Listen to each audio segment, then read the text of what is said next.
Subhanalloh. Bir kuni Payg'ambarimiz alayhissalomning oldilariga bir inson kelib, "Ya Rasululloh, Allohga eng suyukli banda kim?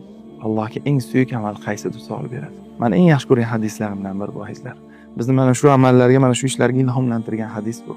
Shunda Payg'ambarimiz alayhissalom javob beradilar. Allohga eng suyuk inson odamlarga eng ko'p naf tegadigan. Allohga eng suyuk amal bir insonni, bir musulmonni qalbiga xursandchilik qilib kirish. Qarangizlar, bundan ko'zlangan maqsad shu. Ko'proq insonlarga manfaat yetkazish, insonlarning qalbiga xursandchilik olib kirish. Va siz shunaqangi Allohga eng suyuk bo'lishingiz mumkin. Va siz Allohga eng suyuk amalni qilishingiz mumkin. Bittagina ajr qolsa-da xarid qilib, faqatgina ixlos bilan. Biz bundan qayta aytamiz. Qo'sha imoratlar qilib, Dubaylardan villalar sotib olish uchun bu tijoratlarni boshlamaganmiz. Rahmat shayx bo'ladimi? Ajr qora sedana bo'ladimi? Ajr book bo'ladimi? Ajr family bo'ladimi? Hammasidan maqsad ana o'sha. Allohga eng suyukli banda bo'lish. Allohga eng suyuk amalni qilish. Yaqinlaringizga, oilangizga, ota-onalaringizga olib bering. Har kuni ichishni odat qiling. O'limdan boshqa har dardga davodir.